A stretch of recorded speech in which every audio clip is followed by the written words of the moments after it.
โอ้มืดมาแล้วครับด่วนเด้อจานอ๋อสวัสดีครับอยู่กับช่องรีวเบาๆครับนี่อยู่กับทีมงาน6ล้อดำกรีนครับวันนี้มาดูความคืบหน้าครับว่าสาลูกนี้ไปถึงไหนแล้วพายุมาแล้วจานอ๋อรีบเก็บเลยโดนฝนถล่มมา2 วันแล้วครับนี่ครับนี่ตรงนี้น่าจะเดี๋ยวมาเก็บเอาทีหลังครับนี่เห็นครับว่าขุดตรงนี้ด้วยน่าจะคูสระอันนี้อันเดียวกันครับแอร์ไม่เปิดแล้วครับนี่เต็มแล้ววันนี้วัยรุ่นกัมพูชาไปแจกตัวครับ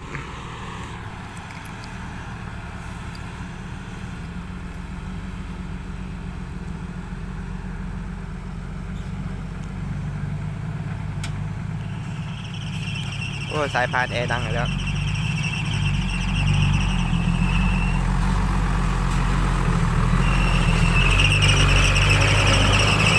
งานเที่ยวครับนะ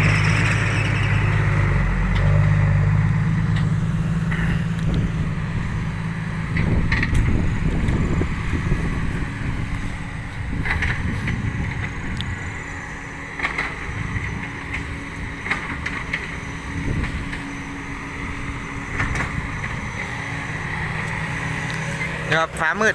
มาแล้วเนี่ยน้องมิ่งน้ำซิ่ง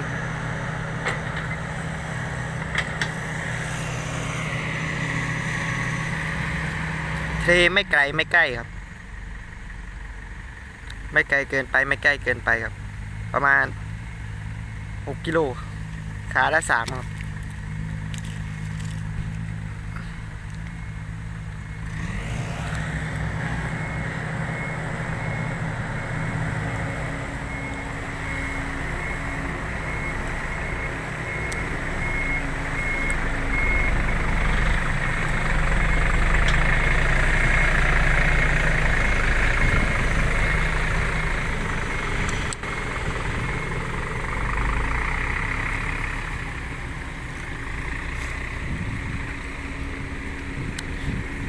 โอ้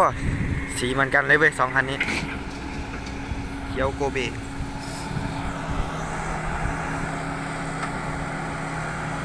มุมนี้อาจจะมืดหน่อยนะ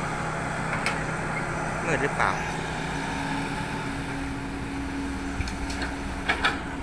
จัดเต็มจัดหนักจัดเต็มเลยอันนี้ไม่รู้ว่าเขาจะลงไปเอาชั้น3อีกไหมต้องรอชม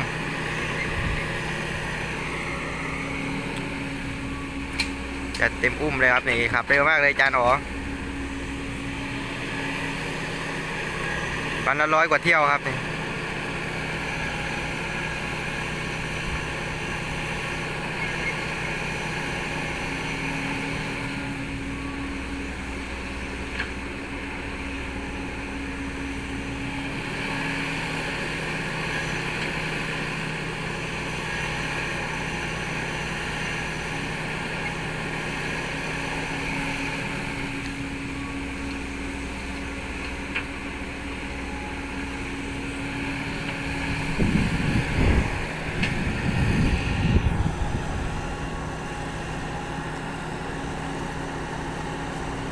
สวยครับนี่สาลูกนี้นี่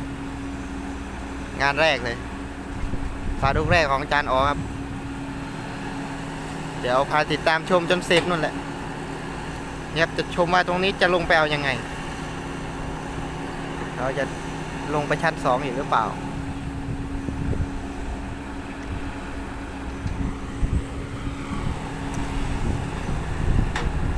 อากาศไม่ร้อนครับนี่อาจารย์อ๋อไปเปิดแอร์เลยครับ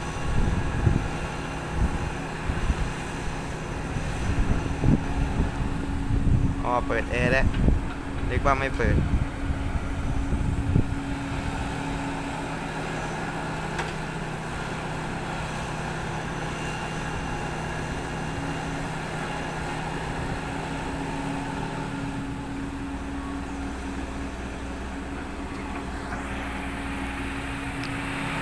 จัดหนักจัดเต็ม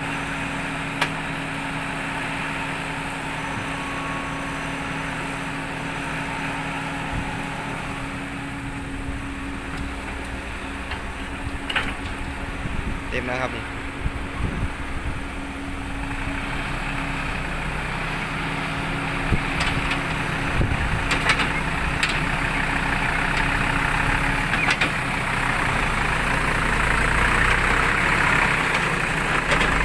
ครับงานเที่ยวก็ประมาณนี้ครับ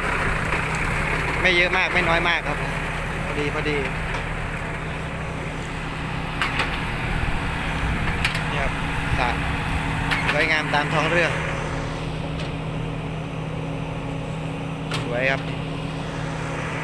สวยสดงดงาม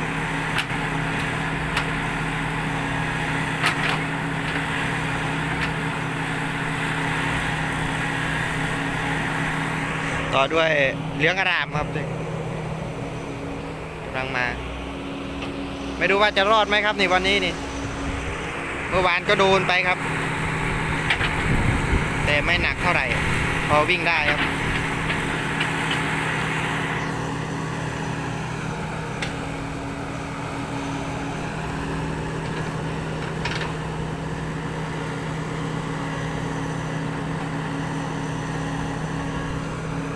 มาแล้วเดี๋ยวไปอยู่ร่วมก่อนแป๊บหนึ่งนะเดี๋ยวดิดูมุมนี้เลยแต่งขอบสาครับนี่แดดออกครับโอ้ย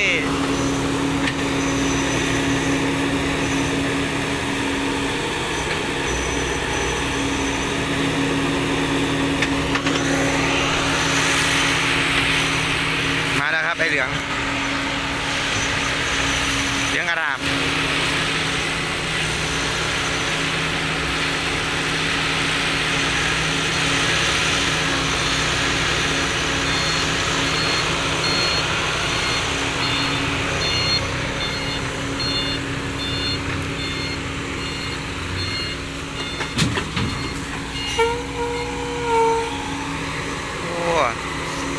สวยงามครับนี่หน้ายักษ์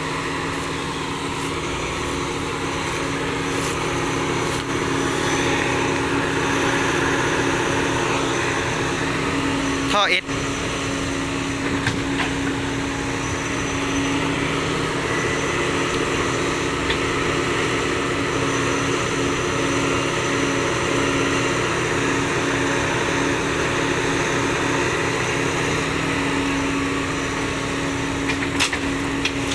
มีลูกรังผสมด้วยนิดหน่อยครับนี่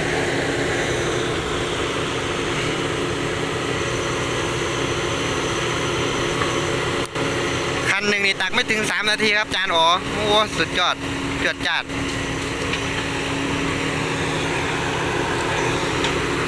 คุ้มมากครับนี่ตะตุงหามาจากตุรกีครับ 1,500 กีบ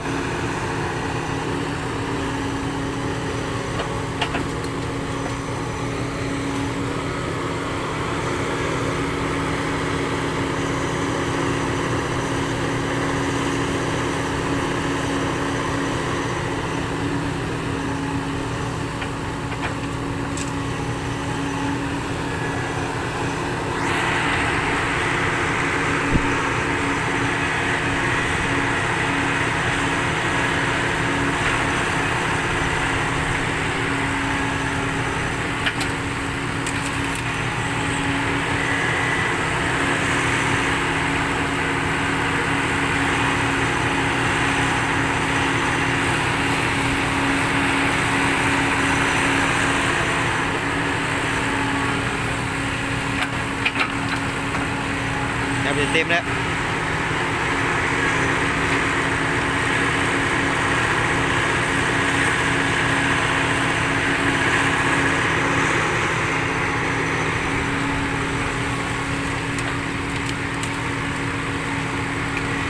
ล้วครับ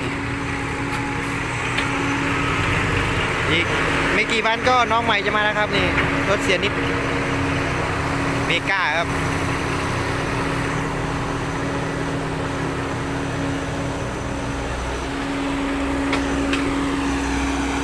ก็เจอกันใหม่คลิปหน้าครับฝากกดไลค์กดติดตามกดซับสไครต์ช่องรีวเบาๆด้วยครับนี่แต่ตรงนี้ก็ใกล้จะเสร็จแล้วไม่เกิน 2-3 วัน รอชมผลงานนะครับว่าเป็นรูปร่างยังไง